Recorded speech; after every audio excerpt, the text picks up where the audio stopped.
Commercial जागेला पैसे दिलेले आहेत. पण हनुमानजींच्या नावाने दिलेले आहे, तर ठीक आहे, छान आहे, व्हेरी गुड.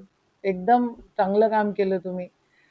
म्हणजे एकीकडे तुम्ही पौराणिक देवस्थानं सोडली, दुसरीकडे कमर्शियल लँड जिथे आहे, तिथं प्लॉटिंग सुरू झालेलं आहे. त्या ठिकाणी तुम्ही पैसे टाकताय, तिथं नवीन गोष्टी निर्माण करायचा प्रयत्न करतायत. तर मग तिथं दिले, तर माझं म्हणणं असं आहे, की खूप छान, बरं झालं तुम्ही तिथे दिले. पण मग जहागीरपूरला तेवढेच पैसे का नाही? तिथले हनुमानजी तर पौराणिक आहे. कौंडण्यपूरला का नाही? संत कवरराम धाम तुम्ही करणार होता, त्याला का पैसे नाही? तिथं तर काहीतरी फॉरेस्ट विषय आले म्हणतात आणि इथं तुम्ही फॉरेस्टचे सगळे नियम उल्लंघन करून त्या ठिकाणी निर्मिती करायचा प्रयत्न करताय. अष्टमासिद्धीला पैसे का नाही?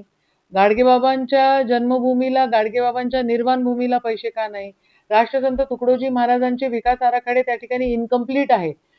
तुम्हीच त्या ठिकाणी आहात मुख्यमंत्री. 2014 पासून तुम्हीच मुख्यमंत्री आहात आणि तुम्हीच पैसे देत नाही आहात. कौंडण्यपूरचं देवस्थान त्या ठिकाणी इनकम्प्लीट आहे. तुम्हीच तेव्हापासून मुख्यमंत्री आहात. त्याला पैसे का नाही? अष्टमासिद्धीला नाही हे मी म्हटलं, चिखलदराला पैसे का नाही? दर्यापूरला तिथे पौराणिक देवस्थानं आहेत, तिथं का नाही? म्हणजे सगळी गोष्ट सोडली.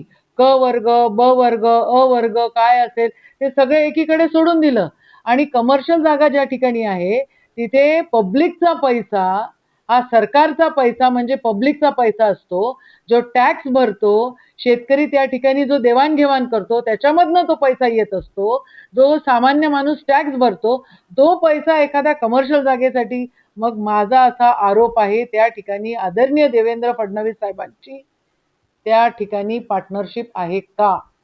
आणि म्हणूनच ते ह्या सगळ्या गोष्टी करतायत का? म्हणजे आश्चर्य आहे. भाऊसाहेब पंजाबराव देशमुखांच्या पाळ्याला पैसे नाही, पण तुम्ही तिथे हनुमानगढीला पैसे आहे. वाह!